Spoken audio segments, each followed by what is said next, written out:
I think that in South Carolina, we've made more progress than the rest of the country.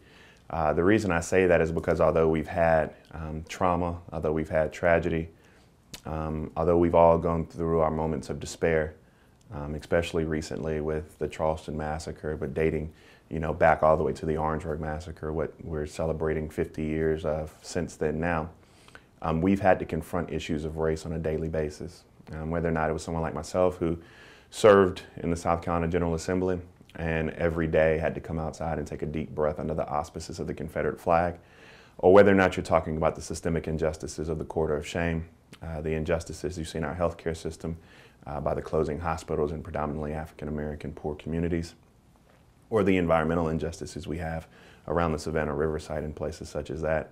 We've been dealing with these issues for a very long period of time, so if nothing else, we know the level of empathy it takes. We know how to communicate with those issues. The rest of the country, they see Charlottesville, they see the Confederacy, they see Confederate monuments as the end-all be-all to these discussions about race. But we have to begin to delve deeper and tie these issues of race to more systemic injustices which permeate and effectuate our lives on a daily basis. You have to be willing to listen and actually see these issues that are hitting you in the face daily. I mean, we're a state where we punish kids because of the zip code that they're born into. I mean, you take a kid or a kid who's able to go to Heathwood Hall or Hammond Academy or even at AC Flora or Dreer, where they are either in top-notch private schools or top-notch public schools with all the resources that their heart can desire at their fingertips. Whether or not they appreciate those things is another discussion for another time.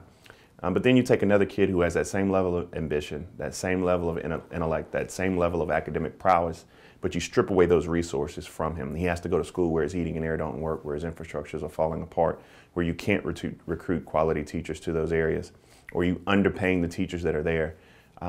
It's a very, very difficult challenge. And so you have to be willing to identify those issues first.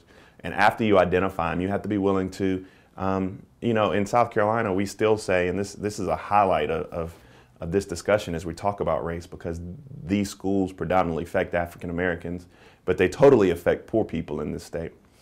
In this school, you can have a minimally adequate public education system, but let's not dare say that Will Muschamp or Dabo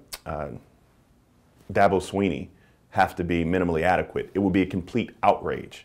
But yet we'll settle for that for our children. So we have to refocus and rethink about these issues in a 21st century fashion. Where do we go from here is a question I don't have the audacity to believe I know how to answer that question. I do know that we have two choices, and I think those two choices were laid out to us in an amazing fashion by Dr. King. We're also celebrating 50 years since his assassination on April 4th.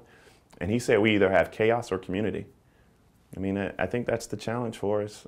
Everyone watching this video and everyone participating in this forum, and people who are not able to do either but just want to be a part of the solution, understanding that we have two choices. Either we're going to build community or we're going to succumb to chaos. And I think that if you're on Twitter every day, how quickly it moves, on Facebook, even watching CNN or MSNBC or Fox, you can't help but to believe that we're on the brink of chaos. I think the challenge, though, is for us to have those casual conversations and not be paralyzed by fear, as many of us are, getting out of our silos and not just preaching to the choir, but searching out voices.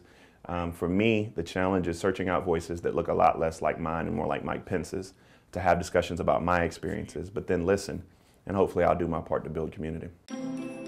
Join the conversation. Upload your own video to the website.